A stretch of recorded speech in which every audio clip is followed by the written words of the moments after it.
Hello everyone.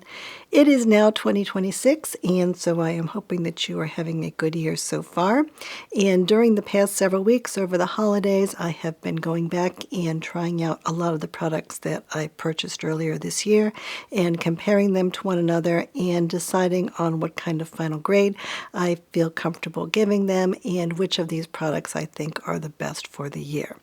And all in all, I counted it up and I tried out 192 products that were released during 2025. And in addition to that, I did examine a lot of other products in terms of looking at their ingredient lists and considering whether or not they would be appropriate for discussion on this channel at all. So in general, the purpose of this channel is to focus on makeup that may be especially appropriate for women who have sensitive skin and who have mature skin. And so there are a number of ingredients that are in products that I consider to be no-goes and that I just don't talk about on this channel. And so, for instance, products that include fragrances or that include aluminum powder or that include chemical sunscreens or sunscreen boosters are ones that I have not even thought about in terms of trying them out, because those always do irritate my skin and they do tend to be irritating for many other people as well. And in addition, I do tend to find that less expensive products often do irritate my skin or in general don't work out all that well for me. And so for the most part, I have focused my attention on products that are in the luxury or high-end beauty categories. And so for all of the products that I did try out, I have given them all a grade. And in addition, I have picked out the products that I think have been the best ones for the entire year. So I picked out 5 products that I think are particularly outstanding and that I think that really anyone that watches this channel might consider trying out. And then I did pick out 1 product that I think is the most outstanding of the whole year. And because I tried almost 200 products during 2025, there are an awful lot of products to discuss. So I am splitting this video into 2 different parts. In this part, I will be discussing just foundations and other base products and also cheek products. And then in the second part, which should be out in a couple of days, I will be discussing eye products and lip products. And by the way, because there's not enough room in the description box to put all of this information, I did put a category in my SHOPMY account where I list all of the products that I'm discussing in this video by category, and I list what the grades are. And then there also are affiliate links if you are interested in taking a look at them on their websites or buying them. And so you can get a sense of what I am looking for when I try out products. First of all, I am 61 years old and I do have dry skin and very sensitive skin. And I have never had any kind of cosmetic procedures like injections or surgery or even lasers. And so I am looking for products that work well with my own particular skin type. And in addition, I tend to favor a makeup look that is pretty fast and that is pretty natural looking and not really overly made up. And so that is something that I am looking for with regard to the products that I try, that in terms of their being reliable and in terms of them not giving me a look that makes me look like I have a whole lot of makeup on. And I do have fair skin, and I tend to like a fairly muted look, especially with regard to things like blush. And so in a lot of cases, if blush tends to be really bright, then that tends to often be something that doesn't work for me. And in addition, I do tend to, for the most part, avoid using things like contour. And so companies that make contour products, a lot of times I will try them out, but that is not a product that I would probably wear. And I also wanted to mention that with regard to trying out products and giving them grades, I am not taking into consideration price at all. And so a product would get the same grade from me regardless of whether it costs $10 or $100, for instance. Now, I do feel like when I was choosing my top products of the year that there were a couple of products that I did really like, but that I did feel like were really, really highly overpriced, and that did make me a little bit less likely to consider them as being one of the best products. So let's start out by talking about primers, and by this I really am talking about any kind of product that I may put on my skin that would go under any kind of a makeup that would help that makeup to perform better. And for this category, I do have one top pick product. And for top picks, what I tended to do is to keep in mind not just how well the product is performing and how well I liked it, but whether it was actually significantly different than other products that I already had in my collection or other products that had been released in the past. And so with that in mind, I think that a product this year that I have been really impressed with and that I do think has been kind of a breakthrough is this product from One Size, which is called the B12 Base Thinner Vitamin Pearl Serum. And so the idea with this is that this is a product that you can mix into a foundation and that it will add just a little tiny bit of a shimmer and make it a little bit less matte. But I think more importantly that it helps the foundation to behave better and that it may take a foundation that is more on the heavy side, more full coverage, and lighten it up a little bit and also help it to go on the skin more nicely. And I do think that this has been successful for me in terms of something that I can mix into foundations to make them behave better on my skin and to look better on my particular skin, especially since my skin is dry. And then there are some additional products that I really liked. So one of these is from Drunk Elephant, and this is called the Amino Rain Glass Water Serum. So this is a serum that is just mildly shimmery, but that can be used either under makeup of whatever kind, or it can be used on its own to give my skin just a little bit of a glow that I think is very nice underneath the things like just plain blush. And I have been impressed with how well this has worked. It hasn't irritated my skin, and I do think that it makes the finish of my skin look a little bit better and that it has worked nicely for me. Now, it may seem a little bit strange to put an eye cream in this category, but I do think that the Jones Road eye cream, both the new version, which is called the Rich Eye Cream, and the original version, that these are really good for me, especially if I am using them underneath the Jones Road face pencils or underneath other kinds of concealers. And so this one I do think is operating as a primer for me, and I have really liked it. Another product that I picked up is from a new company that is called Outside In, which is founded by the original founder of Hourglass. And so this is called the Floral Reserve Face Oil, and so they are encouraging people to put this on underneath their new foundation. And I did find that that worked fine for me, and that in general, that as a face oil that I can use under makeup, that this one does work very nicely. It does have some ingredients in it that makes it less greasy than typical oils do, and so during the times of the year that my face is very dry, I think that this is a oil that can work well, especially under that particular foundation from this company, but I think it can work well for me under other kinds of makeup as well. Now, in this case, I do think that for the quality of the oils that are in here, that this is a very, very highly priced product, and that probably I won't buy it again just because I do think I can get something that is less expensive, that is performing well for me. But I do think that in terms of it being a quality product, I have liked the quality of it. The CeraCreal Moisture Source was released during 2024, and so maybe we really shouldn't discuss it in this video either, but I did not try it until 2025. And the more that I have used this throughout the year, the more that I have really liked it. The fact that I've only used up this much of it is a little bit misleading because you only need to use a very small amount of it to get really good use out of it. And in general, if this had actually been released this year, this would have definitely been a top pick for me, and I do use this one quite frequently. And then there is a product from Victoria Beckham, which is called the Cell Rejuvenating Illuminator, and this is done as a collaboration with Augustinus Bader, and so it does have some of the Augustinus Bader proprietary peptide in it, and I did do a video on the Augustinus Bader line a year or so ago, and I talked about the fact that when I used it on half of my face for the whole year, I did think it made a difference, and so I am a fan of that peptide.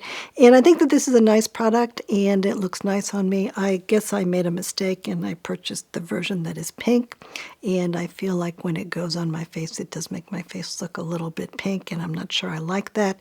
Some people that watched me try it out did like the way that that looked, though, and it certainly works fine if I am putting foundation over it, because then the pinkness is not quite so obvious. So if I bought this again, and I might eventually, then I think I would buy the untinted, just slightly shimmery version of it. But in general, it hasn't irritated my face, and I believe that it's probably a good thing to be wearing during the day because it has that peptide in it. So in general, the difference between A-plus products and A products is that A-plus products are ones that I actually see myself using fairly frequently, and that I see myself rebuying when I eventually run out of them, just for my own personal use, and that in general that I really, really like, and that do have some performance benefits that go beyond what a lot of other things are offering.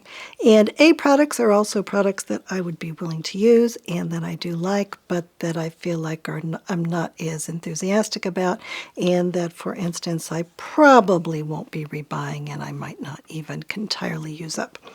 And so the first of these is from Hourglass, and this is called the Hourglass Illusion Priming Moisturizer. I am really enthusiastic about this product in terms of the fact that it's not irritating my skin. It does have some silicone in it, and that is primarily the main reason that I probably won't be using it myself. But I do think that if you want a primer that is operating like a silicone-based primer and that you might wear under silicone makeup, that this could be a good product to consider. And I think that compared to other silicone-based primers that are on the market, that I really like this one quite a lot. Second product is from Versed, and so this is a new line that was brought out this year in terms of their makeup line, and so this is called the Smooth Skin Face Primer, and it is $17, so that is definitely an advantage, and I didn't have any problems using it, and I think that my skin did okay with it. So I don't think this would be my choice, and I really haven't worn it really at all except during the period that I was testing it out. But I do think that especially for people that are looking to spend less money on their makeup products, that this is one that they could consider if they are looking for a primer. And then Violette FR has a product that is called Boom Boom Milk, and this actually was released previously, but I don't think most people knew much about it because it just came to Sephora this year. And so I did personally just try it out this year, and I think it was okay. I think that there are products that I like a lot better, especially the Ilia Face Base Milk, so I don't think I will be purchasing this one again, but I don't think there's anything wrong with this product, and it could be something to try. And then Laura Mercier came out with a line of primers, and so I did get a sample of the one that is called Hydrating. So this is called the Pure Canvas Primer, and I don't feel like my skin seemed to do all that well with this one, and I certainly think there are a lot of primers that are out there that I would much rather use, and so I did not proceed and buy a larger container of this after I tried out the sample. And so now let's move into light coverage foundations. And when it comes to foundations, those are almost always the foundations that I wear in terms of my own personal use, because in general, foundations that offer heavier coverage do tend to be more likely to emphasize the wrinkles and other texture on my face, and also because my skin is not in bad enough condition that it really needs to have a lot of coverage. And so in terms of top picks, I was able to pick out 3 foundations that I think have been really outstanding. The first one is the reformulation of the Chantecaille Future Skin Gel Foundation. This one in the past did include some cyclic silicones, and those are no longer really allowed in Europe, mostly for environmental reasons, I think. And so they were kind of forced to reformulate this, and I think that in a lot of cases when we see reformulations of things, they often tend not to be as good as the old version. But in this case, I think that this is really a terrific reformulation that most people do seem to agree is actually better than the old version, and that people of all ages, and I think maybe especially people with more mature skin, have really liked. And they also did bring out a few more shades in this product, so that is a very good thing. And so I would say that although this is a very, very expensive foundation, and it's now more expensive than ever, it's now $95, that in terms of performance, I do think that this performs really, really well in terms of going on the skin very thin and looking very natural and making it seem like I'm really not wearing any foundation at all, but giving me some good coverage and in general being pleasant to wear. And so, although I think it's hard to justify spending that much money for a foundation, that this is actually a really, really nice one. Second foundation that I'm even more impressed with is this one that is from Jones Road. And so this is called the Just Enough Tint and Moisturizer. And I think it's been interesting that Jones Road has been promoting this primarily for people that have oilier skin.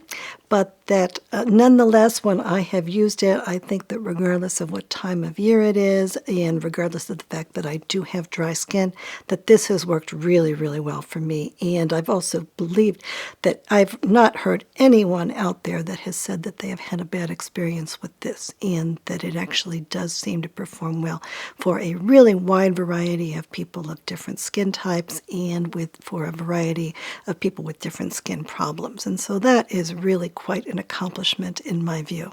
The other thing that impresses me about this particular product is that it does not contain any silicones, but nonetheless it is performing really, really well. And also that it is not really, really expensive, but it is performing really well. And so overall, I feel like this has been a really, really terrific product. And in terms of my own personal go-to, even though I have a lot of other expensive foundations around that I could be using, this one really is the one that I go to because I like the fact that it doesn't actually have silicones in it. I think that my skin likes it more than products that have silicones. And I think that it looks pretty much just as good as, for instance, the SHOPMY foundation, but that in general, it seems to just be a foundation that I really, really like. And then the third product that I'm putting in my top picks is the new foundation that is from Victoria Beckham. And so this is called the Victoria Beckham Foundation Drops. This is even more expensive than the SHOPMY product. It is $110. And this, again, includes the Augustinus Bader proprietary peptide in it. And I think that if you're going to buy this, you're going to primarily want to be buying it because you are interested in that proprietary peptide.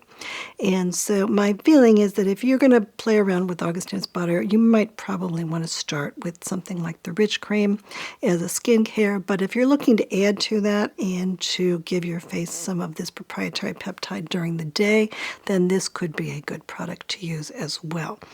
And I think that compared to other foundations that I have, that this one does perform really well, especially on my dry skin.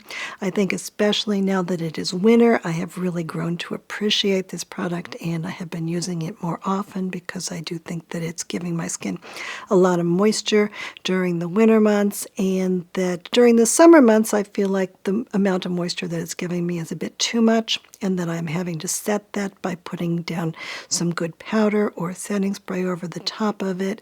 But now that we're in winter and my skin is very, very dry, I think that this is working beautifully, and just putting a little bit of regular powder on the top of it is plenty.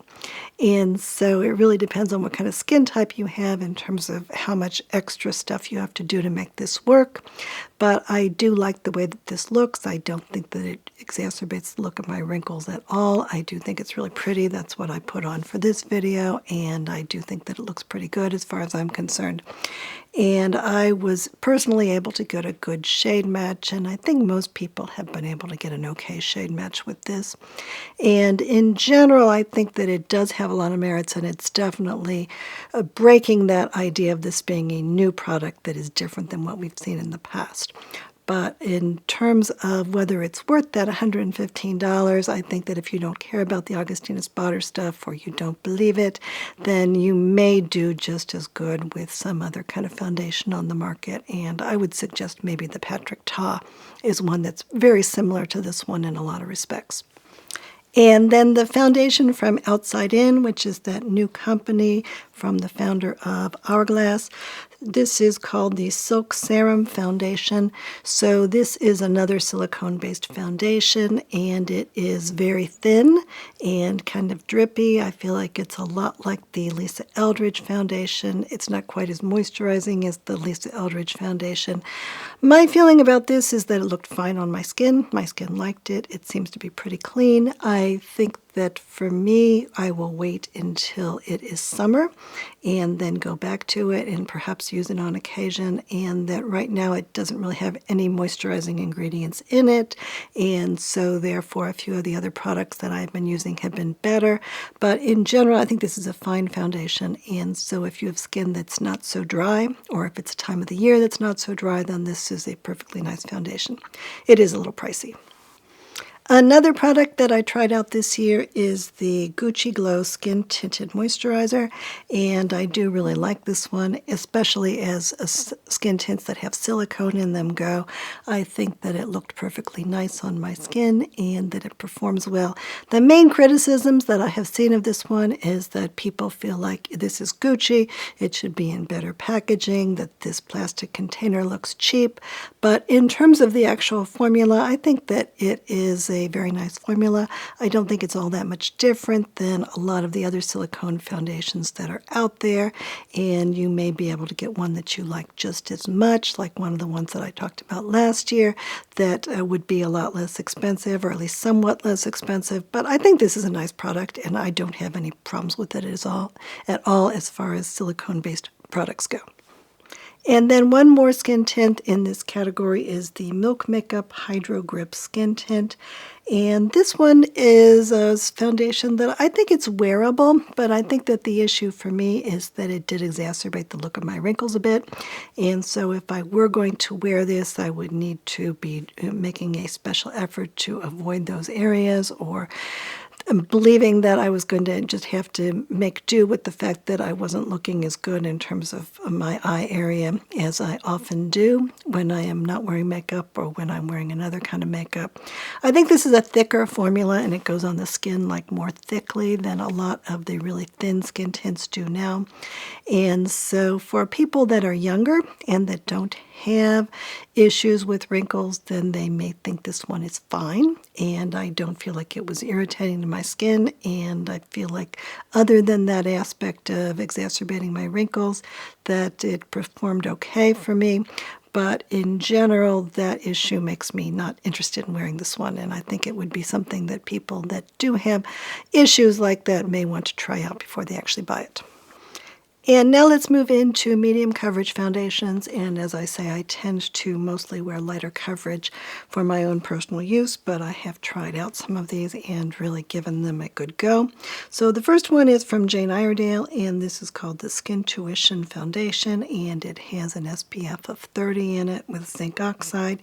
And I was actually really impressed with this one from a variety of perspectives. First of all, I think that Jane Iredale in the past has not been very well known for making good foundations, and I think that this one is terrific. I think it's really about as good as any other medium coverage foundation that is on the market, and the fact that that actually has a SPF in it makes it especially impressive. It did not really irritate my skin at all, and it did not really exacerbate the look of my wrinkles, and I think that it looked pretty good on me. And I was able to get a good match, although I would suggest maybe talking to the people at the Jane Iredale company and sending them a picture, because I had a very hard time finding a good match when I just used the information on the website. A product that I think is actually very, very similar in terms of how it performs to the Jane Iredale product is the new foundation that is from Makeup by Mario. And so this is called the Surreal Skin Natural Skin Foundation, and it's a little bit less expensive than the Jane Iredale one, but in terms of a variety of characteristics, I think it's very similar. I think that it looks very similar on the skin. I don't think it has any problematic ingredients in it. Both of these are silicone-based foundations, and I think that this one The colors that are available now are a pretty good color match. This is sort of a companion to their older product, which is called the Surreal Skin Hydrating Foundation, I think. And I have liked that product a lot in the past. I do think that it gives kind of a plump look to my skin that makes me look a little bit younger and a little bit fresher. And I was surprised to find that this particular product did that also. So the hydrating version, I think that either if you have very dry skin or if you are willing to use a setting spray with it or a really, really good powder in terms of it being oil absorbing, that may be a good choice, and that this one is being promoted more for people that have less dry skin. But I did find that I was able to wear it fine. And I think that especially during the summer that this actually was a better option for me because it dried down a lot faster, whereas the original version of this one really almost never dries down unless you have really dry skin or you put powder on it or setting spray. And so in general, I think that this is a really good release from Makeup by Mario, and that a lot of people have really liked this one a lot and have found that it worked for them better than the old version did. A third major foundation release this year is from Natasha Denona, and so this is called the High Glam Foundation. And I think that in terms of how this looked on my skin, I do think that it looked very good. I don't think that it exacerbated the look of my wrinkles. And I think that especially in terms of the colors that are available, that Natasha Denona did a very good job of creating an original color system that I think may provide particularly good matches for a wide variety of the population, and more so than many other kinds of foundations that have similar numbers of shades. So in a lot of ways, I think that this has been a really, really terrific release. The issue that I have with this is mostly that it has a lot of long wear components to it, so therefore it does stick very, very strongly to my skin to the point that I really don't feel like I was able to get it off. And so that is something that I have a kind of a problem with in principle. I do feel like it's really important for me to remove all of the foundation from my skin because it is important for me to get off all of the gunk that is underneath it, and that if I use a product that is long wear, and especially if I use it very often, that tends to be really bad for my skin. And so I did feel like that was happening to a certain extent with the Natasha Denona foundation, and so that made me a little bit hesitant to use this one, and I really haven't used this one since I did the video on it. But if you want a foundation that has a long wear component to it and that will stay in place for a long period of time, and you want a foundation that is silicone, then this could be one that a lot of people might like. And then there are a couple of new foundations that I just tried out in the store and decided I didn't like, and so I didn't actually purchase those or actually really review them. So the first one is the Benefit Professional Foundation, and that one, I don't feel like my skin liked it all that much, but more importantly, I feel like that had such a dreadful smell that I really was not able to tolerate that smell at all. I think it is somewhat similar to, for instance, the Estee Lauder Double Wear product in terms of the smell, and so some people apparently don't mind that at all, but I find that to be really unusable. And then the second one is the Sephora Collection Best Skin Ever Foundation, and I did try that one out, and I felt like that was horribly exacerbating of my wrinkles, and so I didn't continue with that one.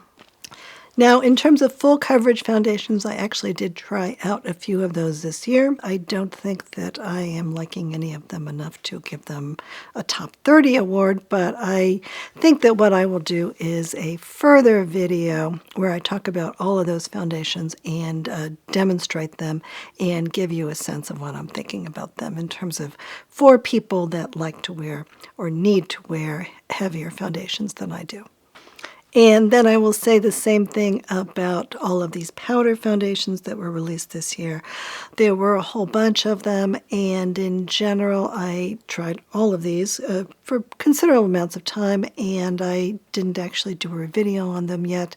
I don't think any of them stand out enough to be in my top 30, but I do intend to do a video where I talk about all of these, and then my previous favorite, which is the Natasha Denona Powder Foundation, and to compare those, and so hopefully that is something that I can do soon.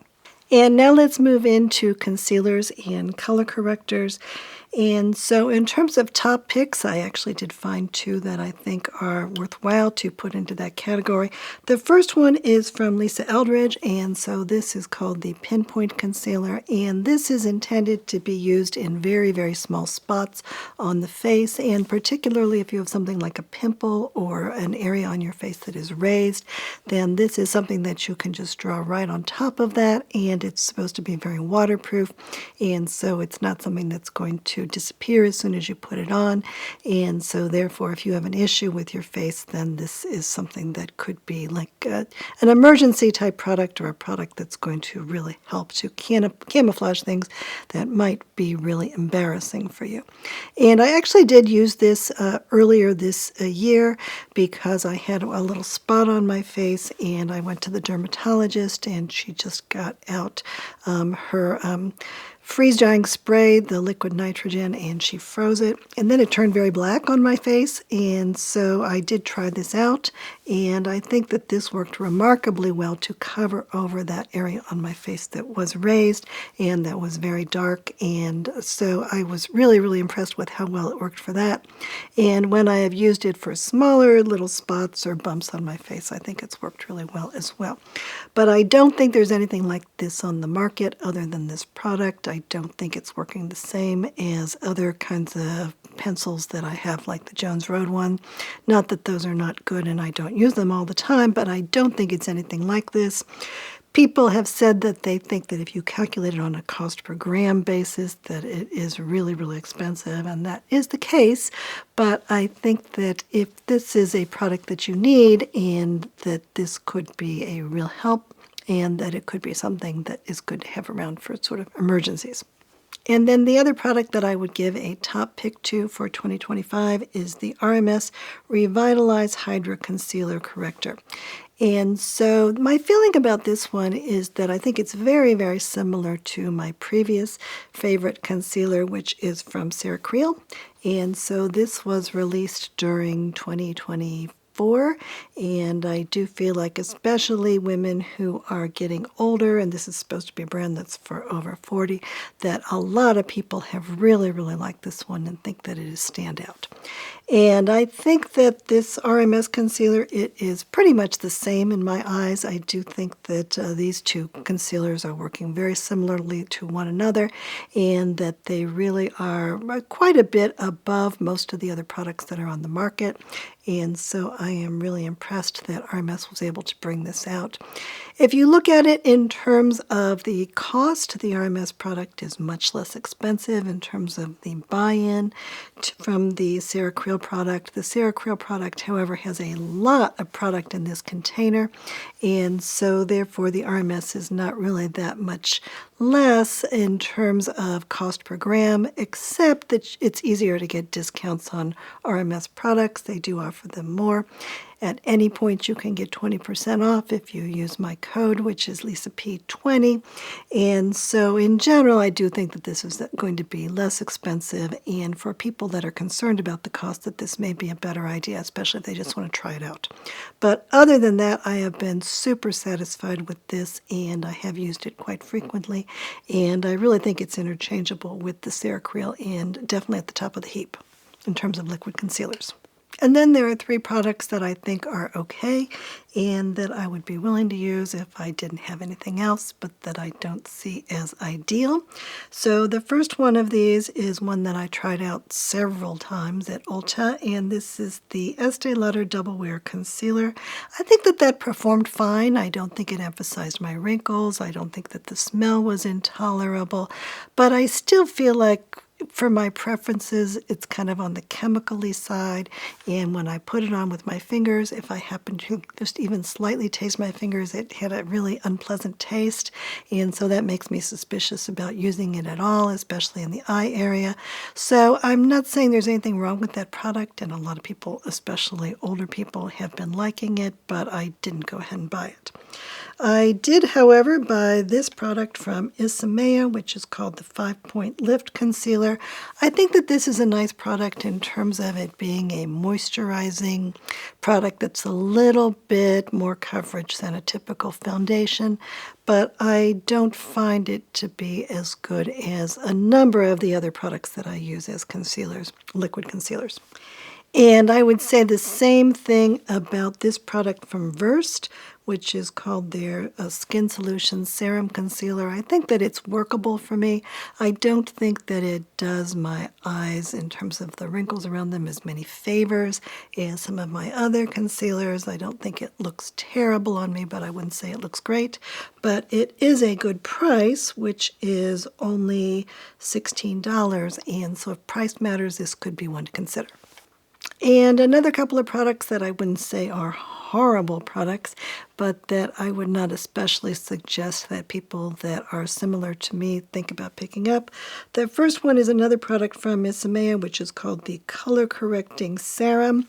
I have this in a purple shade, and I don't feel like this really did anything for my face at all. I think that it's not a terrible primer, and that I can put it down on my skin, and that it kind of looks okay. It's not making anything look worse, but it's not really doing anything for my skin either. And there's another version of this that is green that is supposed to be a color corrector for red skin, and I have not heard any good reports about that one at all in terms of it performing well or making people's skin look less red.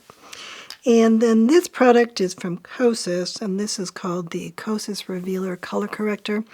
And my feeling about the Kosas concealer is that it used to be a concealer that I thought was probably the best liquid concealer on the market, but now that we have seen so many other good concealers come out, that one is starting to lag behind in my mind. In this case, I think that this one is really not working as well as far as I'm concerned as the concealer is. I'm not sure why that is. I think it is a slightly different formula. And the other thing I'm feeling about this is that it does have phenyl alcohol in it, which has a rose scent. And I'm not crazy about that rose scent. It's probably an artificial rose scent. And it also tends to be a bit irritating for my skin. And now let's move on to setting powders and setting sprays. And so in terms of a top pick, there is one that I think is a standout in terms of not only performing well, but also doing something that I think is better than products in the past that are similar have done. And this is a product that is from Polite Society, and this is their loose setting powder. And my feeling about this one is that I feel that compared to really all of the setting powders that I have used in the past, if my goal is to really sop up a lot of oil, and specifically oil that is being put on as a result of my using a product that is like, for instance, the Victoria Beckham foundation or the Patrick Ta foundation or the Jones Road What the foundation, that this is working really, really well to do that. And that in the past, if I wanted to use those foundations, and especially in the summer, then I would need to use a setting spray to make them work. And that this particular product is so good at sopping up oil because it does have some unusual ingredients in it that it really did a wonderful job of doing that, and that I didn't need to use any kind of additional setting spray on it. And I also do feel like this particular powder is very, very finely ground. It just kind of disappears into my skin. It doesn't feel like it's something that I need to make sure that it's sunk in. And so in general, I really like this, and I also do really like this pink shade. And so I do think this is kind of a breakthrough. And also I do think that in general that Polite Society tends to be kind of overlooked in the marketplace. This is a product that is from the original people that founded Too Faced, and I do think they know what they're doing and that some of their products are quite good. There are two more products that were released this year that I do think perform really well, even though I'm not sure that they are breakthroughs in terms of being a lot different than previous releases. The first one is the Kosas Cloud Set Translucent Loose Setting and Blurring Powder. This is a loose powder. You do get a whole lot of it in this container. I think that it is very similar to the Kosas Pressed Powder in terms of its ability to work really, really well in a wide variety of circumstances. It really seems to work equally well in terms of being fine regardless of what kind of foundation I'm using or if I'm using it without foundation. I think that in general this performs really, really well. It is the case that this is only available in these color correcting type of powders. So this one is pink, and then there's a yellow one and a few other darker shades.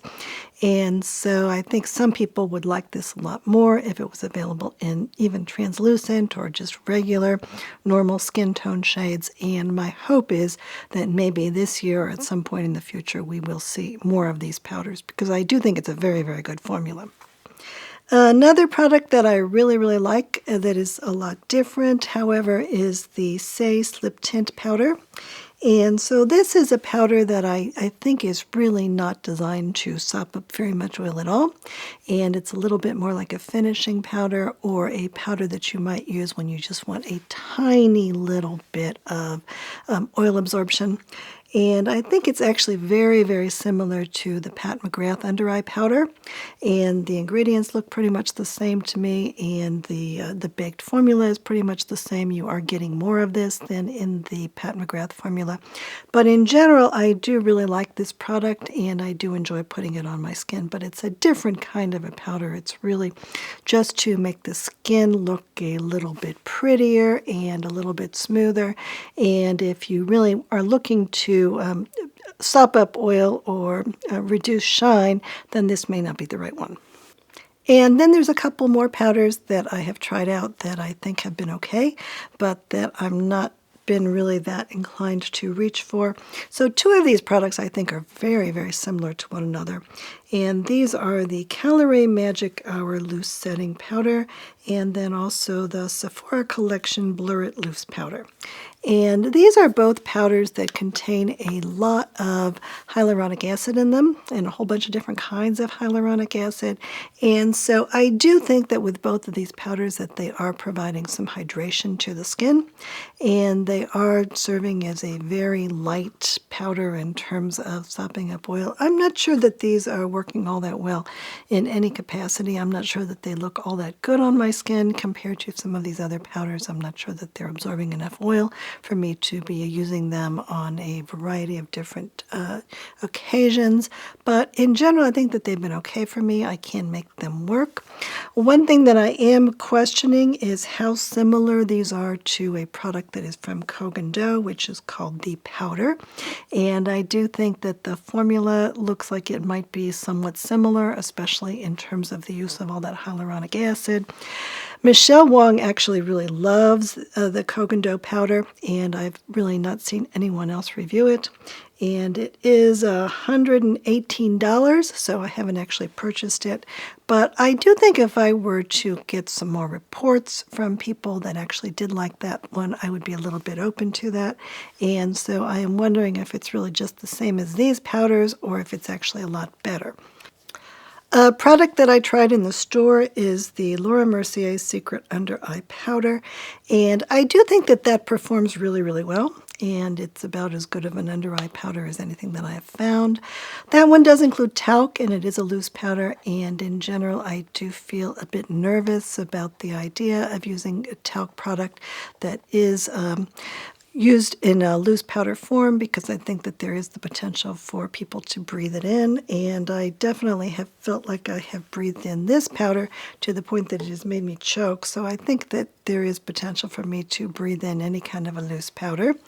And so I feel somewhat uncomfortable about that, especially since Laura Mercier is not saying that they are testing their powder for their talc powder for asbestos, and they're not really known as a clean beauty company. So I have not purchased that one, but in terms of the performance, I think that that powder performs perfectly nicely. And then also in this category is the YSL All Hours Loose Setting Powder.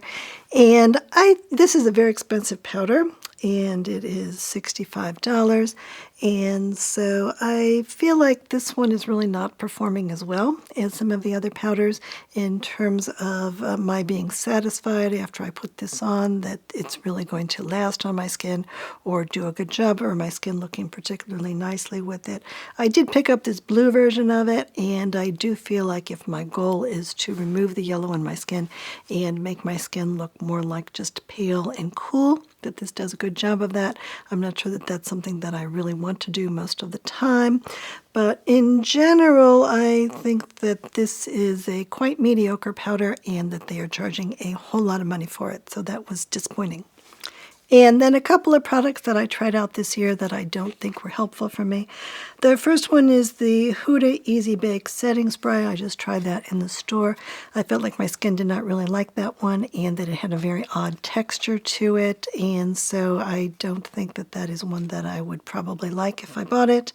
And then I did buy this product from Mob Beauty, which is called the Blurring Blot Balm and Primer, and I do feel like I've tried this enough times to feel like it really hasn't been helpful for me. But again, I don't have oily skin, and so I am not saying that this is not appropriate for other people that do have oily skin. I'm just saying that for my skin it really did not seem to be helpful. And now we will move on to cheek products and start out with the face palettes. And so one product that I used this year that I think was definitely a top pick for me personally is the Hourglass Ambient Lighting Holiday Palette in the Deer version.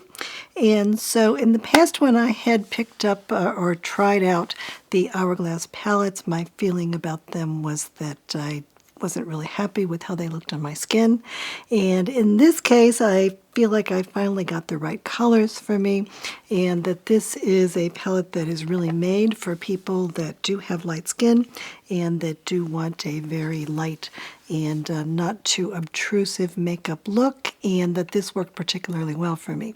And I think that in particular this bronzer shade, which is called Diffused Bronze Light, I think, that is a particularly good shade for people that do have cooler skin and that do have lighter skin. This is a bronzer shade that they offer individually, and so I am a little bit surprised that I never realized that that was a good shade for me in the past. But in general, I do feel like this is a palette that I can just use on a regular basis, really just every day, and just kind of throw it on my face, and that it gives me a kind of a natural but pretty and sophisticated type of a look without looking like I'm really wearing any makeup at all, but giving my skin a little bit more of a glow and a little bit more color to it. And all in all, I think all of those things have been really terrific. And I have left this palette out all of the time, and what I tend to do is to have this be one of the few makeup products that I use almost every day, and then I will put a little bit of extra blush or something on top of it. But in general, this is a palette that I've been really, really happy with, and that I do see myself continuing to use well into next year.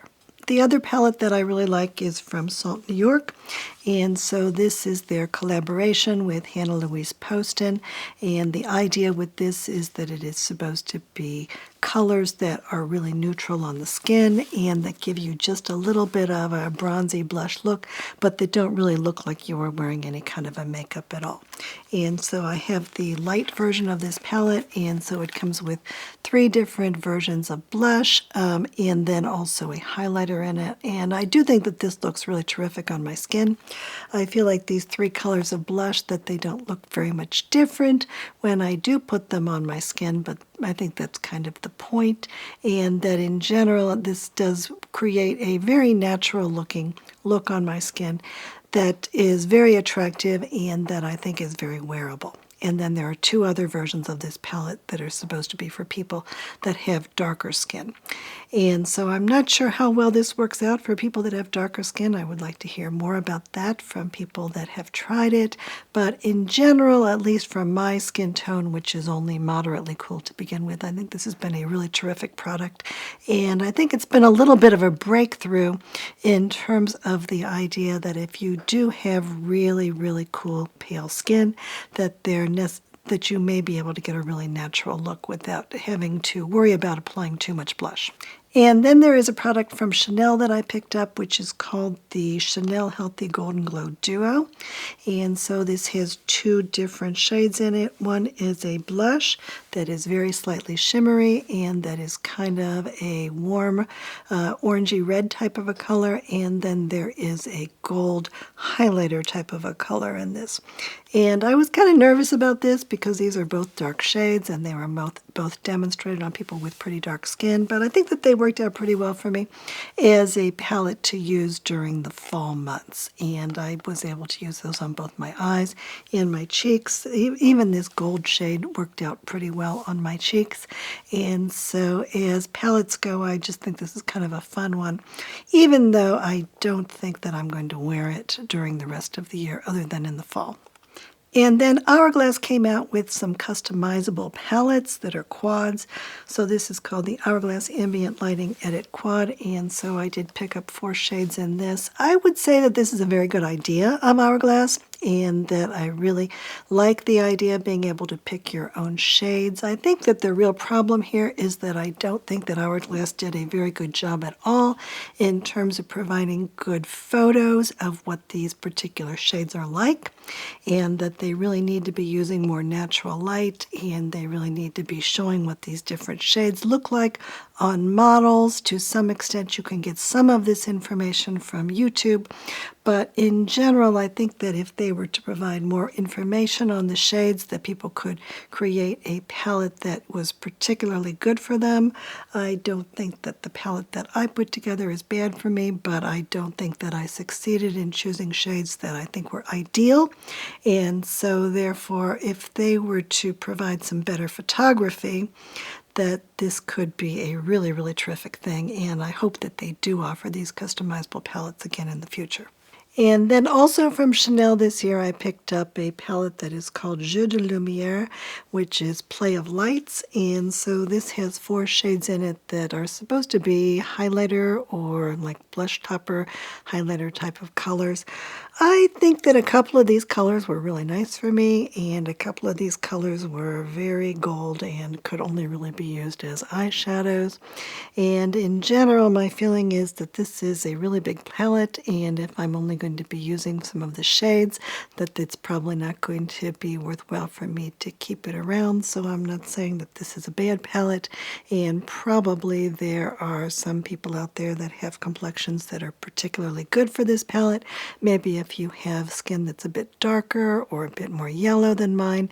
But in general, I kind of don't feel like I'm going to be using this a lot in the future, and that I haven't used it for quite a while, which is too bad because it was kind of expensive. NARS also came out with a line of palettes over the summer that were called the Hot Escape Cheek Palettes, and so I did get a chance to look at all of those in the store and to play with them. And again, I feel like the colors that they brought out were not ones that I found appealing or that I thought looked particularly good on me, and so I did skip those, but I do think that some people out there did enjoy them. Now, in terms of palettes that I think are a bit more problematic for different reasons, the first one is the Dior Backstage Glow Maximizer Face Palette. So this was a reformulation.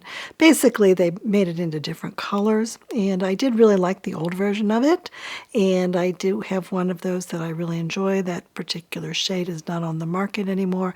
The universal one seems to be the same as in the past, and so I would still consider getting that one. But all of the new ones that they brought out in the new shades, they all do seem to have at least a couple of shades in them that are very glittery, and that I think would be too glittery for me to wear, and that many people, even those who are much younger than I am, did feel like were too glittery for them. And so I think that that was a bit of a problem for them to create a product that there were not any options that everyone liked, and that all of the options had all that glitter in them. So that's a little too bad. A lot of people did talk this year about the underpainting face palettes from MPH by Mary Phillips, which is a new brand. And so I did try that out, and my feeling about that palette was that it had these color correctors in it, but when I tried to use the color correctors under my eyes, that they emphasized the texture quite a lot. And so therefore that made me not interested in buying that just for that reason. In addition, this is a contouring palette, and I tend not to use much contour, so that's another reason why it's not appropriate for me. Urban Decay has two different versions of what they are calling naked shaped palettes, one that was cooler and one that was warmer, and I did play with that in the store, and I don't feel like the formulas that they had of some of the products that are in there, there's some creams and some powders, and I felt like some of those did not work very well on my mature skin, and so I wouldn't be interested in those. And then I did try out for an extended period of time on one day the YSL Golden Oasis Face Palette. And I did feel like there were a few problems with that. First of all, I don't really like their highlighter formula to begin with. I feel that those tend to look kind of chalky even on my very light skin. And that in general, that I think that their highlighters are one of their weaker products. And then in addition, I feel like that particular palette had an odd mix of shades in it. And so for me, I feel like most of the shades in that palette would not be wearable. And I did have one of the shades already, and I guess that the other one would have been okay, but in general, I don't feel like that's a very good palette for a lot of people because of the mix of the shades of the highlighters and the blush that is in it. And now let's move on to bronzers and contours. And as I said before, I personally tend not to use contour, and so that is not something that I am really looking for in these products.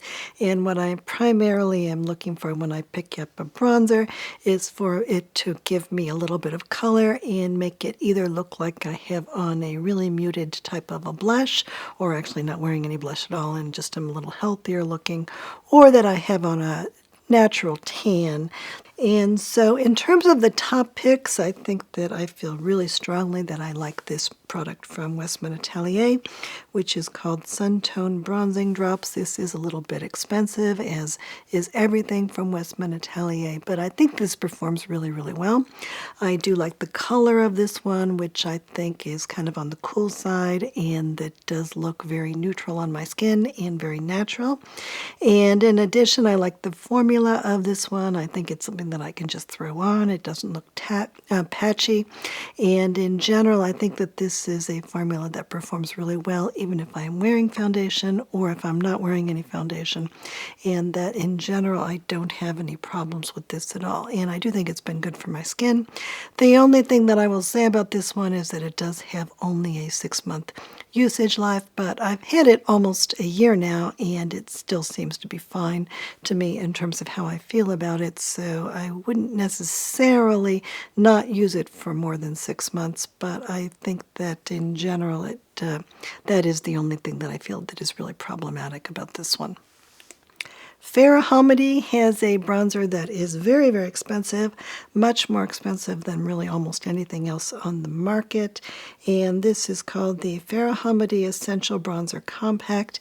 And I just bought this refill, and even the refill is very expensive in terms of cost per gram.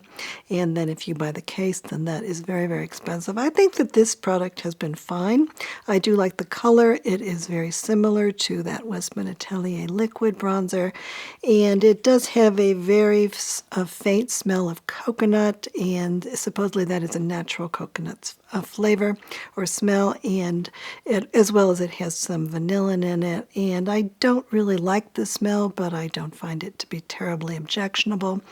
And the main issue with this one is that if you buy it, you're going to have to keep rebuying it because it does run out pretty fast. And I did do a video recently where I compared this to other products on the market that I feel are very similar colors, and I do think there's some other good options out there. But this one is quite good also.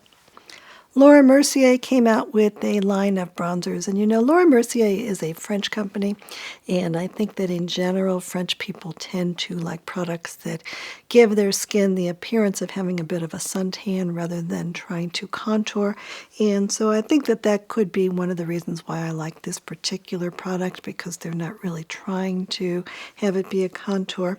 So this has two different shades in this compact, and so you can either use them individually or you can kind of swirl them together.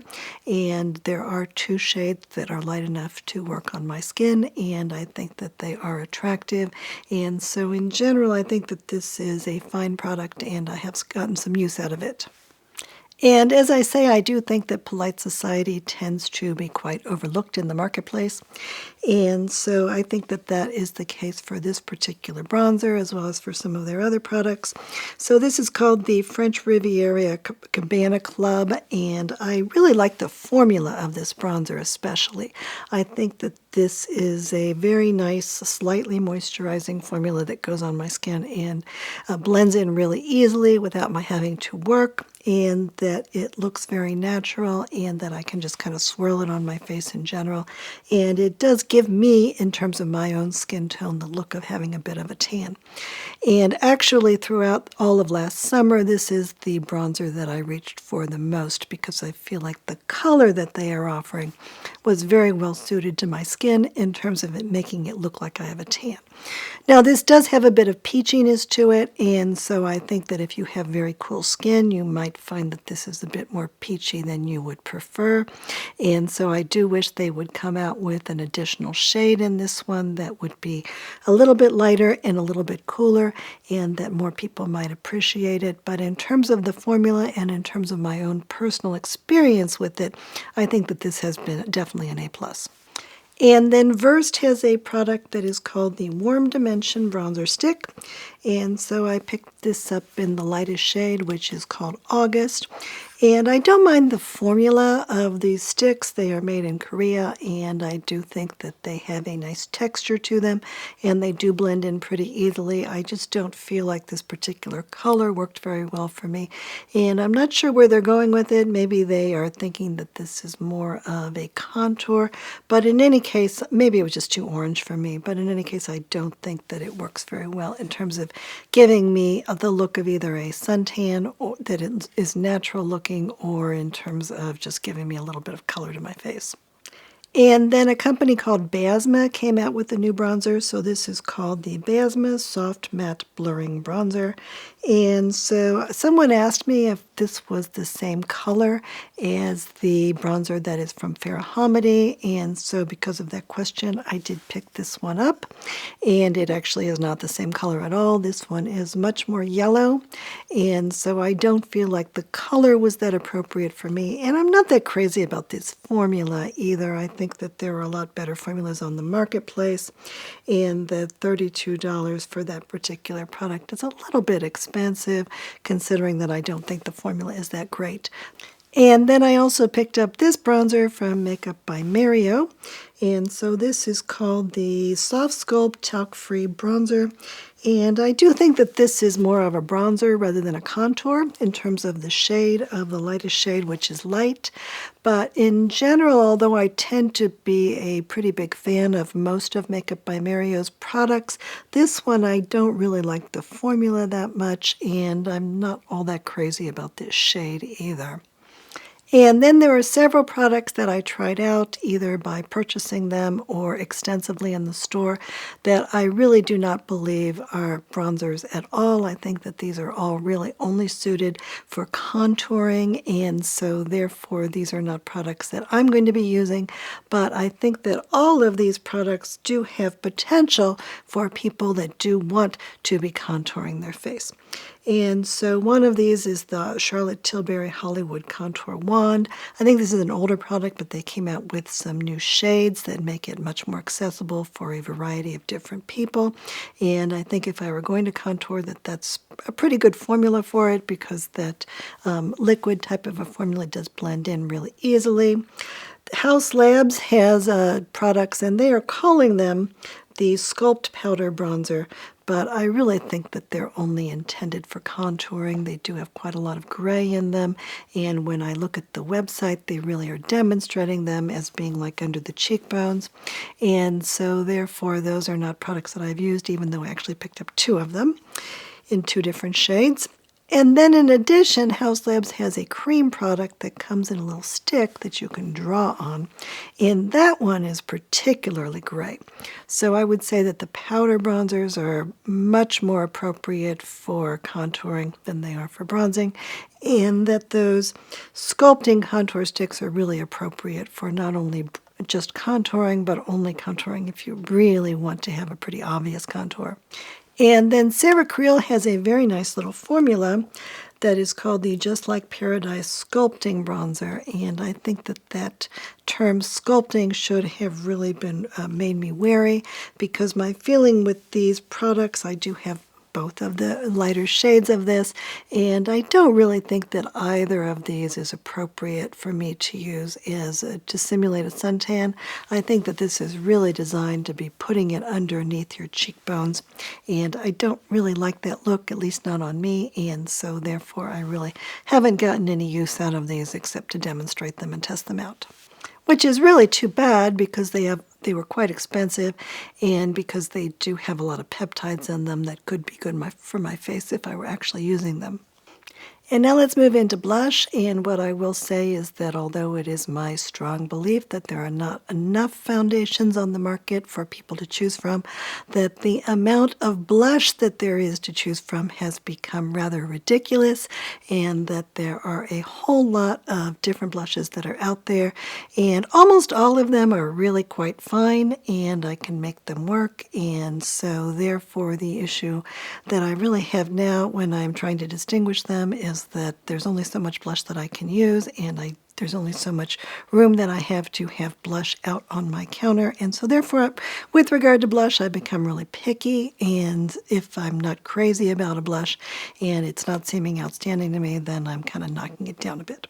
So in terms of blush that was released this year that I found to be really exceptional, the first one is actually maybe technically not a new release this year. This is the Haus Labs Blush Balm Stick, and in the past they had a bunch of really bright colors that I thought were okay, but that were really too bright for me.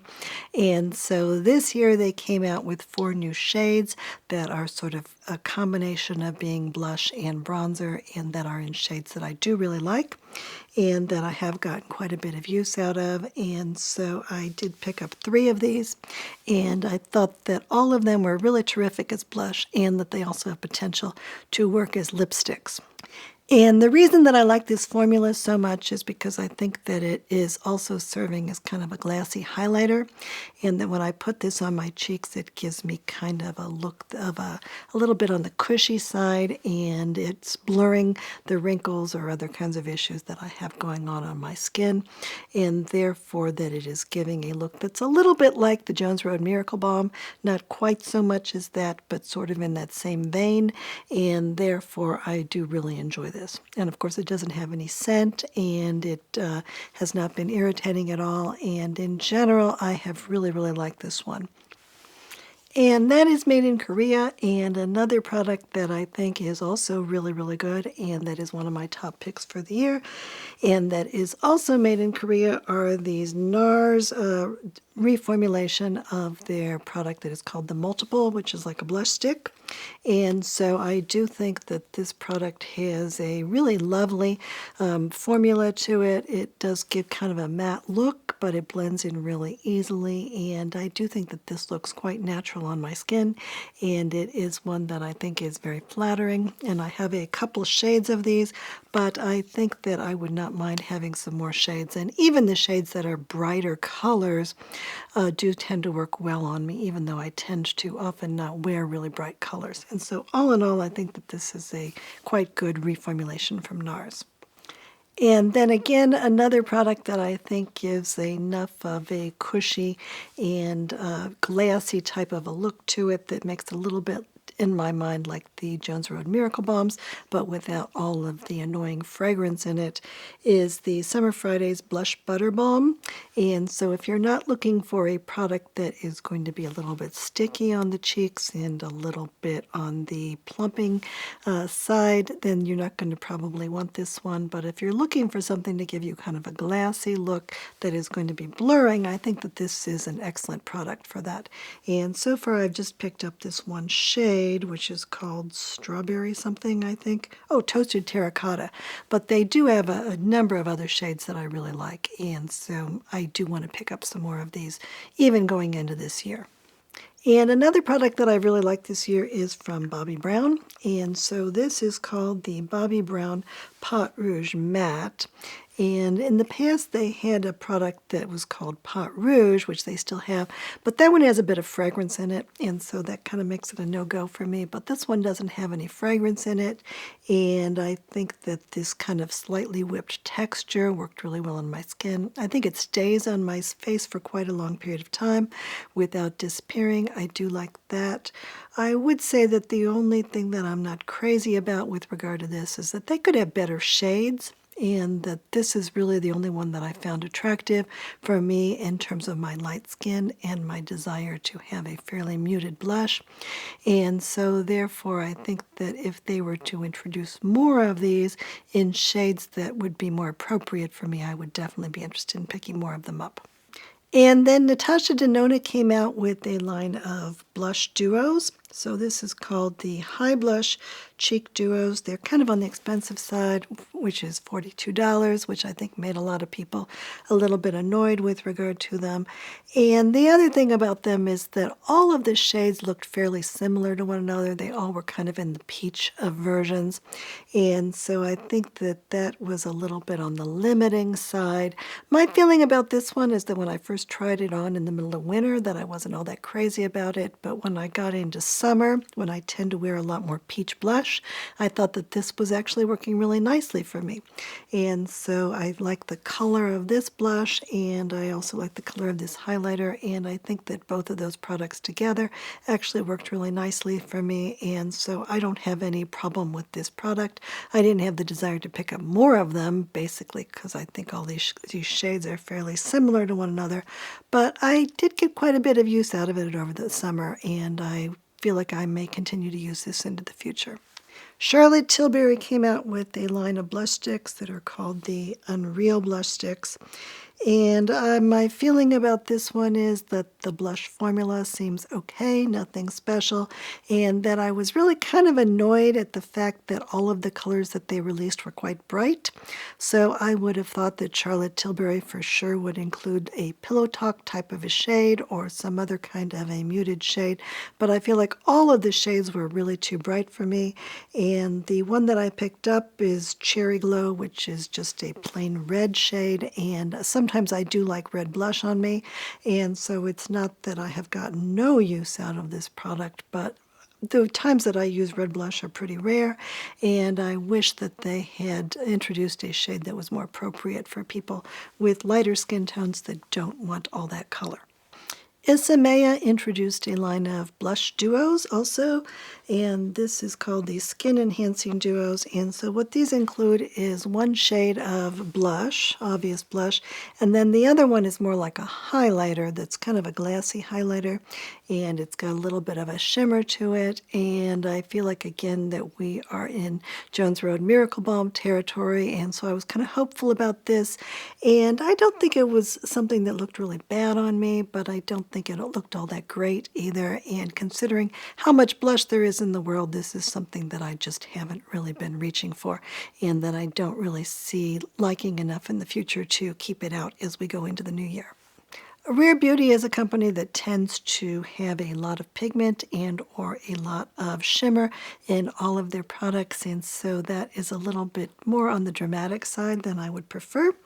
And so this year they came out with a line of blushes that are called Soft Pitch Matte Bouncy Blush. Again, these are made in Korea. And so I did pick up this one in the shade Hope, which is kind of a mauve shade that's a little bit more muted than most of their shades. And I thought it was okay. I don't feel like I've liked it as much as a lot of the blush even that was released this year. And I haven't really used it much, but I think it's fine. Another blush from Korea is this one from Versed, and this is called Shade Swipe Blush Stick. And I picked this up in a shade that is called Pinch, and I think that especially if you keep in mind the price, which is only $16, I think that it is a perfectly fine blush. I don't feel like I liked it as much as many of the other blushes in my collection, and so after having tested it, I really haven't reached for it at all really since then, but I think that if this were the only blush that I had, I could make do with it and it would be fine. And now let's move on to liquid blush. And so the product that I like the most in this category and that I do think is a definite top pick in my top 30 this year is the Jane Iredale Color Luxe Liquid Blush. So I was really surprised at how much I like this one, and so far I've just picked it up in the color Cinnamon Girl, which I think does look really good on me. It's like a terracotta. But I did try some of the other shades when I went to Blue Mercury, and I was really impressed with all of those also. And so my plan has been, when I can get a hold of this for a discount, to pick it up. I kind of missed out on remembering to purchase that over the holiday season, but I really am impressed with all of the shades that I did try on, and I think that this is a really lovely formula. So what they are advertising, and I think that this is true, is that you can use this regardless of whether you want a look that is really muted or a look that is much more strong. I think that it has been really easy for me to put on just a little bit of this and to blend it in really easily, and that it does look really kind of muted and natural enough for me and my light skin, but that I do think that based on my experiments with it, it is easy to make a more bright look as well. Another product that I personally liked quite a bit, but that I still have a little bit of doubts about, is the product that is called the Victoria Beckham Color Wash Blush. And so this is a very liquidy, almost watery color of blush. And I picked this up in the lightest shade, which is called Flushed. It's just like a red, cherry red type of a color. And I feel like for me it has worked really well, and that the thing that I like about this is that it is giving me probably a more natural looking flush than any blush that I've ever used, and that it doesn't look like I have blush on. It looks like I am just been out exercising or outside in the cold, and I find that to be really appealing. And so therefore, sometimes, especially if I'm not wearing any other kind of makeup and I don't want to look like I'm wearing makeup, this is actually a product that I like quite a bit. I don't know that it works all that well over foundation. I haven't tried it all that much over foundation, and I don't feel like it's been all that successful when I've tried it over foundation. So I think that that could be one problem that people have with this. If they are expecting it to work over foundation, I don't think that's going to necessarily be a good idea.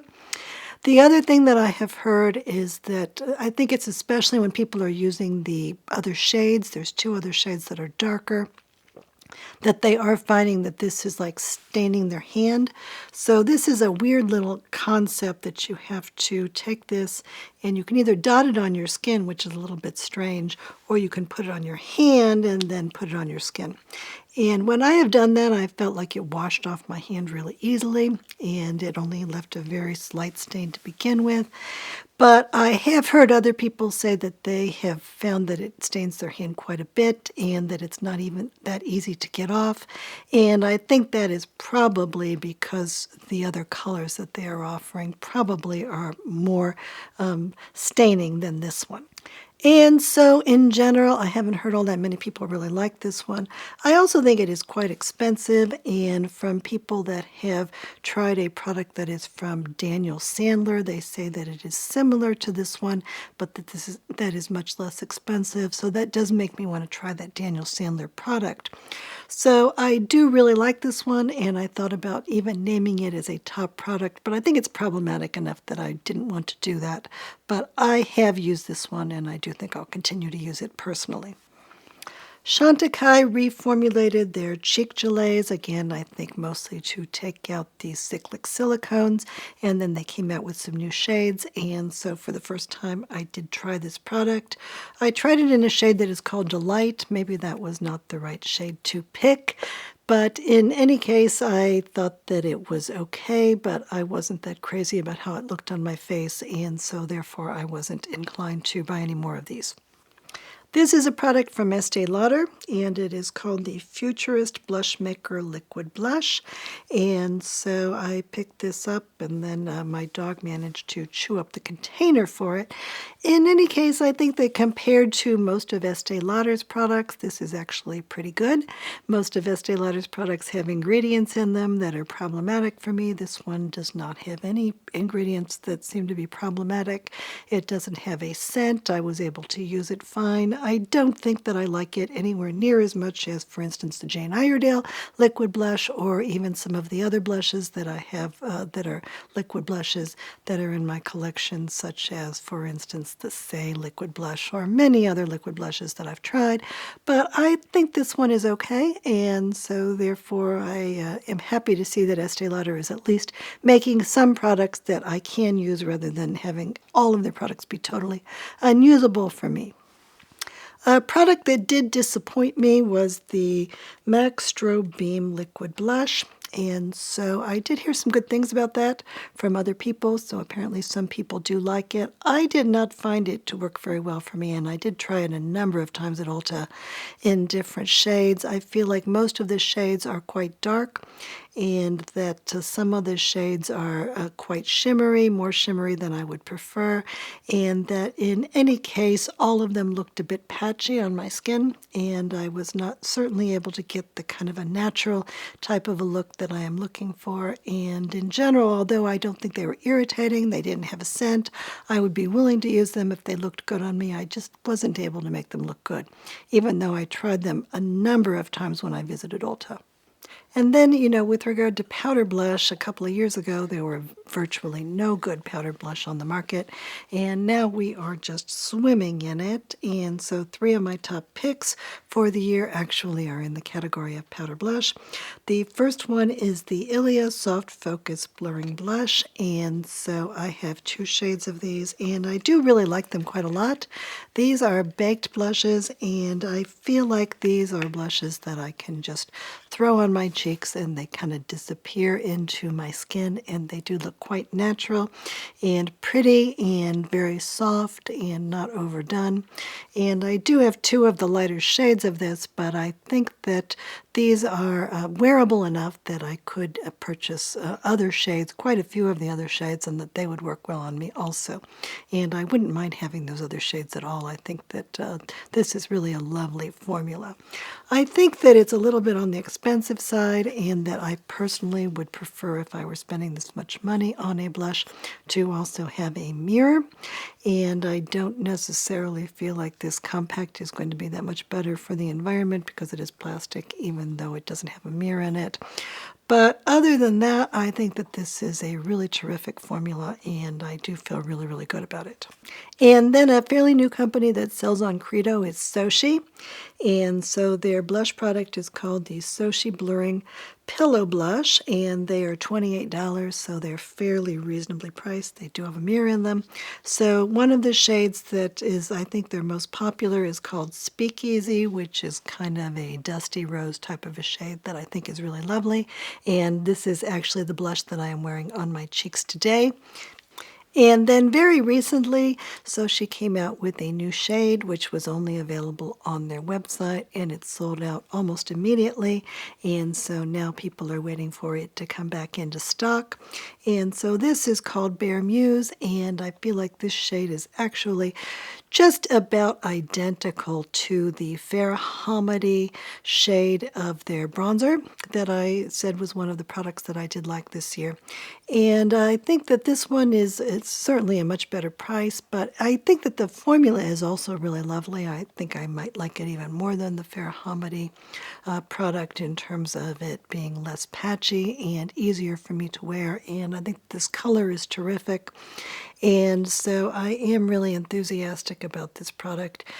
Most of the shades do have refills available in them, so you can get it even for less than the $28 once you have this little compact, which I think is also really good in terms of the environment, and I do appreciate this mirror in here. And so all in all, I think that this will be a really big hit for them once they get more of it into stock. And then Westman Atelier came out with a line of blush duos in powder form. And so their most recent release, which seems to be kind of a Valentine's Day type of a release, is in shades that are called Fluff and Puff. And so I did pick this one up, and I do like this quite a bit. And in general, there's 4 different versions, and I think of 3 of these I actually liked quite a lot. And so this one is called Suede and Sable, and so it's kind of a brown blush that I do really appreciate. And then there's one that has shades that are called Coquette and Mimi, and I think that for my skin tone, which is a little bit more on the peachy side, that both of these colors are really nice. And so I think that, the idea that they created these in duos, and so therefore they are quite expensive. They are $75. I don't think that in terms of the amount that you are paying per gram, that it's terribly expensive. And I think that these compacts are really quite lovely and pretty to use. But I do think the fact that they created all of these in duos, and that some people may not like both of the shades that are in the duos, or they may not want to spend $75. That's definitely a criticism. But I really do like the formula of these blushes quite a lot, and I feel like, as with the blush sticks from Westman Atelier, I feel like all of these colors that I've picked up have been lovely on my cheeks. And I do like a really muted blush look, and so I think that a lot of other people may be able to use these colors also. And then there are a few other powder blushes that were released this year that I also do really like, and that I do see myself using at least occasionally going forward. So the first one is from Glossier, and this is called the Cloud Paint Plush Blush, and it is $20. And so I picked up one of these. This is in a shade that is called Gale, which is kind of a muted terracotta type shade that I think has worked really nicely on me. I like the formula for this. I think it blends in really easily, and it's something I can just throw on my cheeks really easily. And I think some of the other colors might be okay for me also, but I really am just really liking this one. And then Kylie also has a product that is supposed to be a hybrid blush. It's actually called Hybrid Blush. This is $22. It does have a mirror in it, though. And I feel like this is a bit more like a standard powder blush than some of these others, but I think that as a standard powder blush, it performs really well. And the color that I have is Petal, and I think that that is a really easygoing blush for me to wear.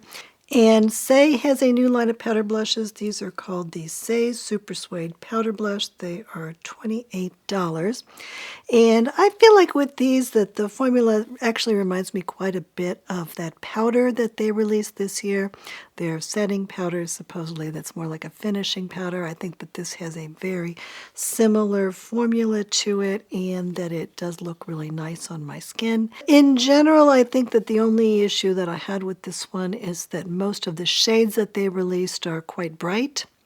And so therefore I feel like this is the shade called Mia, which I think has worked okay on me. It's kind of a dusty rose. And there's one that's called Chow, which is kind of a brown shade that I did kind of like. But for the most part, I do feel like they are really tilting towards blushes that are a little bit more bright than I would prefer. But in terms of the formula, this one is again made in Italy, and I think that this is a perfectly nice formula. And then in terms of products that I'm giving an A to, and so the first product here is the Dior Rosy Glow Powder Blush.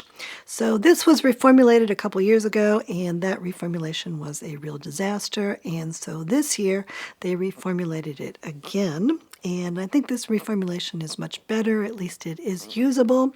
I picked up one of the shades in this, which is called Toffee, and I think that this shade has been okay for me. There is a little bit of a color changing element to this, and so if you are not minding it to turn a little bit more pink than it looks in the pan, then that could be something to take in mind.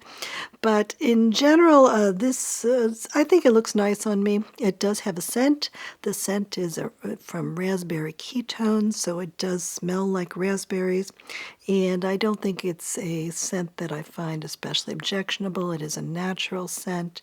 It's not terribly strong, but I would personally prefer that it didn't have that scent in it. But some people really like the scent, so that's something to consider. And compared to the scent of most luxury products, this one is infinitely better in my opinion. And Tower 28 came out with a line of powder blush that is called Get Set Matte Powder Blush, and these are reasonably priced like other Tower 28 products.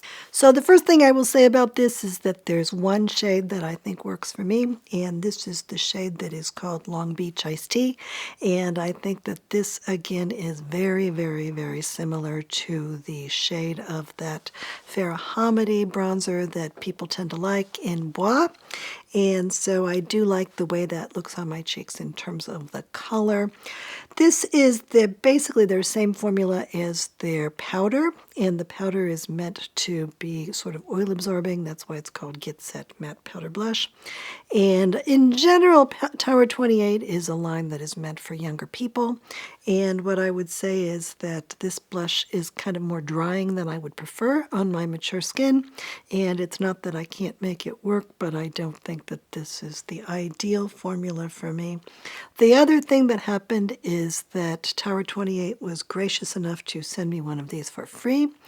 And then I did try it out, and it was just in my regular makeup bag, and it wasn't dropped or anything, but maybe it smashed against something else in the bag when I moved it. But in any case, it seems to be very fragile because it all broke into a million pieces just from that little bit of impact. And so then I did go out and buy this one on my own because I wanted to continue to try it out. But in general, I do think that if you have this, that you should be a little careful with it because there is potential for it to break. And then we have the YSL Make Me Blush Powder Blush, and these of course are quite expensive. They are $46. And unlike many of the products that are on the market, these do contain some talc. I'm not as concerned about talc in blush as I am in loose setting powder because I don't feel like I'm going to be breathing in that much of the talc. But nonetheless, I think that this is something to consider. I have two shades of these. So I have this one, which is called Nude Lavalier, and so this has a little bit of a shimmer. And then I have one that is in the shade called Rose Haze, maybe, and so this is shade number 6, and this is a matte version. And so I've tried these a lot. I've tried these throughout the year at home, and also I've tried out really, I think all of the shades at Sephora that are sold through Sephora. And so I do have a pretty good sense of these blushes by now. What I will say first is that a lot of people really love these packaging for all of the YSL products. And I think the blush is a lot better than the eyeshadows. And I mostly like the blush because they do have the color on the outside of the container. So I think that that is a good thing. In terms of the actual product, I feel like the reason that I decided to buy a second shade is because I actually kind of like the product that is in the Nude Lavalier version. I think that this one goes on the skin quite nicely.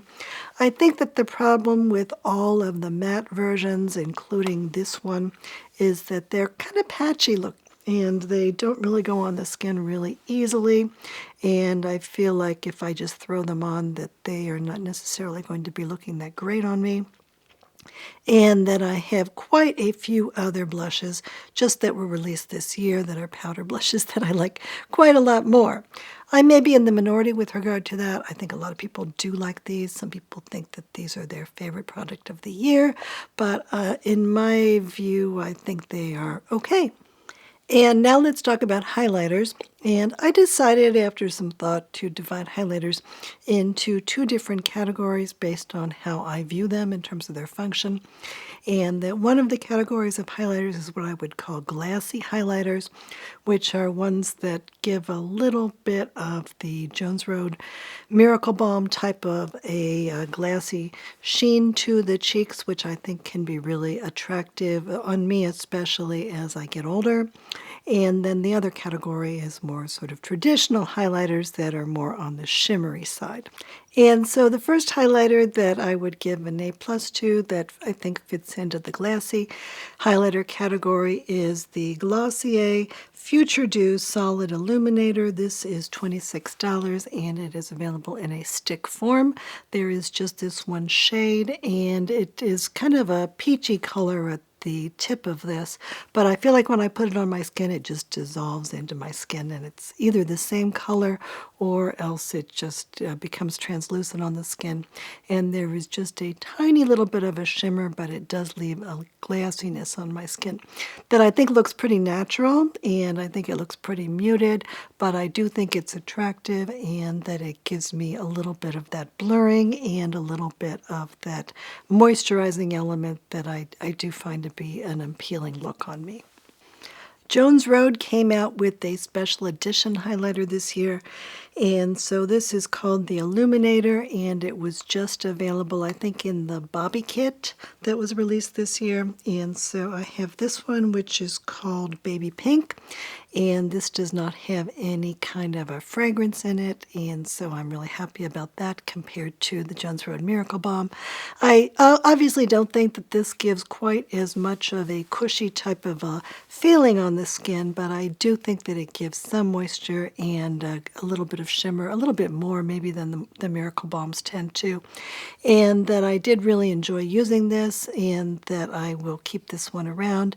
And I think that maybe they will be releasing a whole line of these this year, and if they do, I will be kind of excited about that because I think this is a very nice product, especially for those of us who are annoyed by that Miracle Balm fragrance.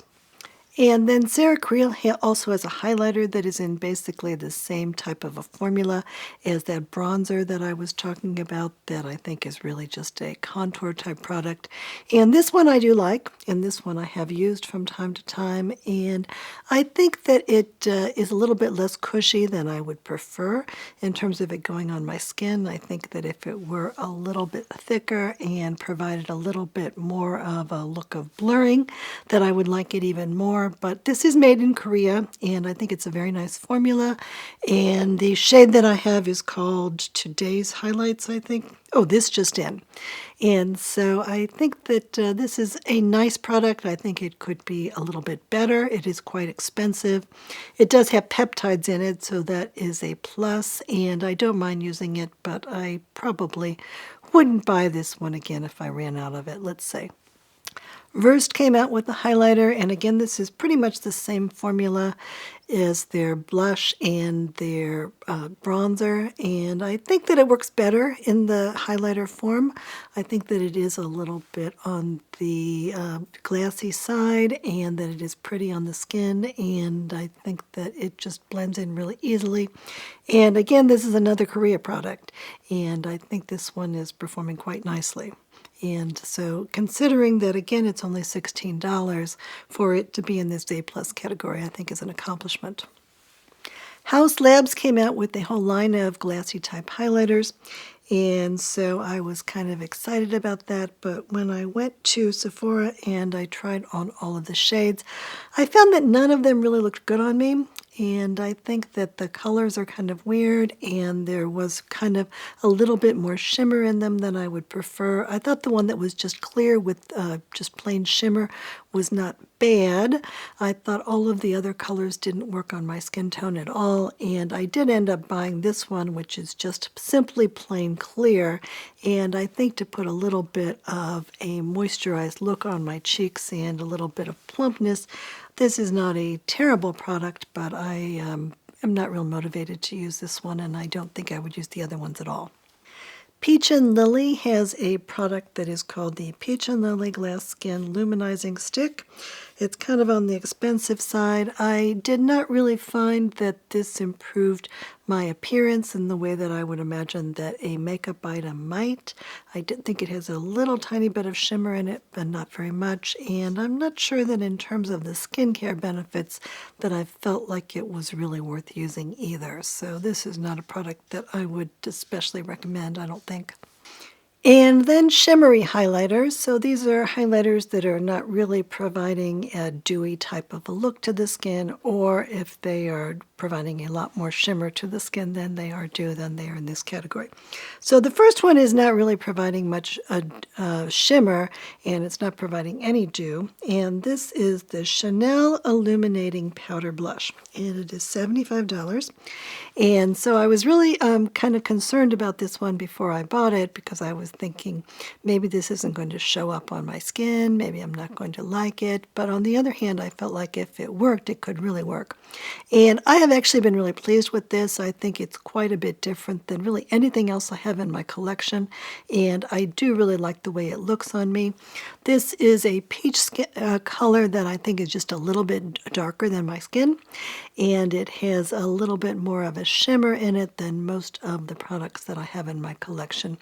And so when I put it on, it gives me just a very slight amount of what almost looks like bronzer on my skin, and with a little bit of a shimmer to it.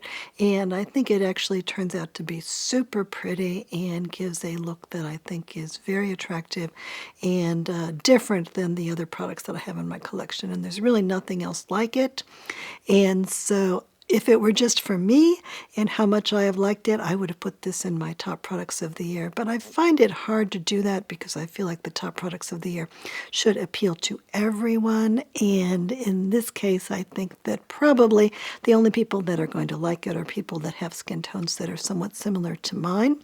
There is one that is also a pink color that some people that have skin that's a little bit more cool might like, but in general, I don't think this is probably going to work very well as a really muted highlighter for most people. I think it's really not shimmery enough for that. A lot of people really disliked this when they tried it out or purchased it. But if you have the right skin tone and you're looking for a muted and very slightly shimmery look like me, I think this could be a product that you really like. So it all depends. Another product that I picked up is the Chantecaille Eclat Crystalline Blush. This was $105, which I think is kind of an insane price for this product, even though it has kind of a cute package with little crystals on it. I still think that's very, very expensive. But when they went on 30% off sale, I did pick this one up, and I think it's fine. I think it's not really any different at all than the RMS highlighter that I have. And I also think that it's really not any different at all than the Dolce & Gabbana highlighter that I have, and that when I put it on my skin, it gives me a slightly highlighted look that I think is very pretty and very easy to wear, but I don't really feel like it should be they should be charging this much money for it, unless you just really like this packaging with these crystals on it, in which case maybe it's worth it. Another product from Glossier that I have really liked and that I don't think has ever been at Sephora and that I haven't seen anyone else talk about is the Glossier Skylight Liquid Highlighter. So this comes with a little brush on the end of it, and so I think that this actually looks really good on me, and that it goes on really easily and it blends in really easily, and it's just a little bit of a muted look. I wonder if maybe they have just promoted this on TikTok or something, because they do have a lot of positive reviews about it. But if you look at people that are on YouTube, I haven't seen anyone even mention it. And I really like it, actually. And then a third product from Polite Society that was released this year and got no attention as far as I can see from anyone, but that does get good user reviews for the most part and that I have really liked, is from Polite Society, and this is their powder highlighter. And so this is available in a number of different shades. And, you know, this is a highlighter that actually does have a lot of shimmer to it. So it doesn't have glitter in it. It doesn't have big particles. These particles are super fine, but they are definitely going to give you a noticeable shimmery highlight on the skin. And it's described as being like mirror-like pigments. So I actually tried out 3 products like this at Ulta, and I compared them on several different occasions. And so there is this one, and then there is a line of highlighters from NARS, and these are called the NARS Light Reflecting Luminizing Powder. And so I managed to get a sample one of these. And then there's also the Benefit Glow La La Powder Highlighter. And I think all of these were pretty similar to one another. And I actually thought all of those were pretty good. And so I came to the conclusion that I really liked this one more than the others, and that's why I'm giving it an A+. And this one from the sample that I got, I don't think this is in the ideal color for me. This is a color called Eros, and I think that some of the other colors that NARS is selling in this highlighter might have been better. But in any case, there's only so much shimmery highlighter that I need. Super shimmery highlighter. I think that once in a while it can be a pretty look, but it's not something I'm going to wear real often, so I didn't buy another one of these, and I didn't buy that Benefit one. But in general, I really like this one. And I do think that it is a product that the head of Polite Society worked on pretty hard, and I think a lot of people do like it. They do admit that it is fragile, and so you should be really careful with it.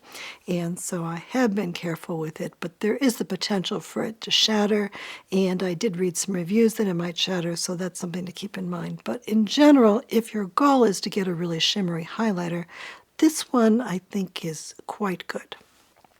In terms of other highlighters that I think were okay, but that I'm not really motivated to use too much, this one is called the Biotech Beauty Biome Beam Highlighter Stick.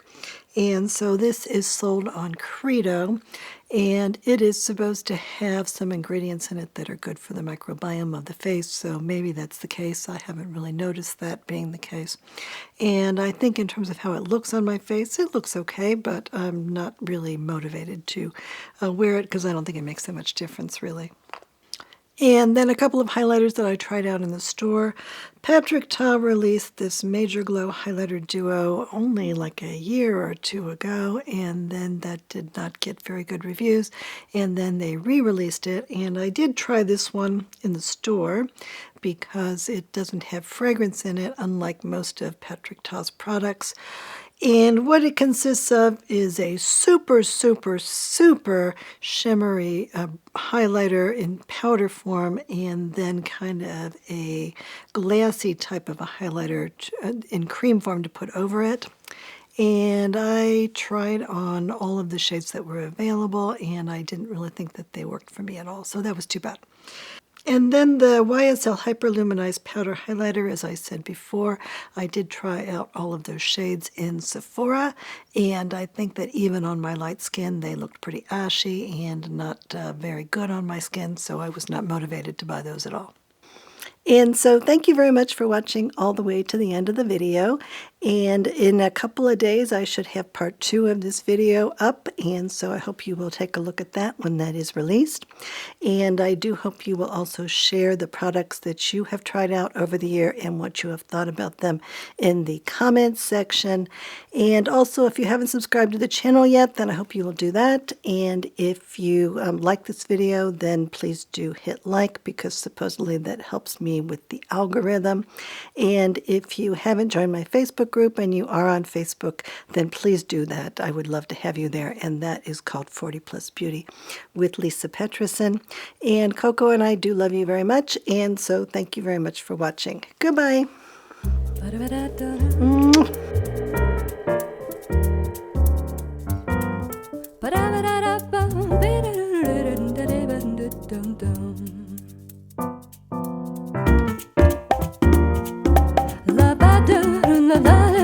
Baby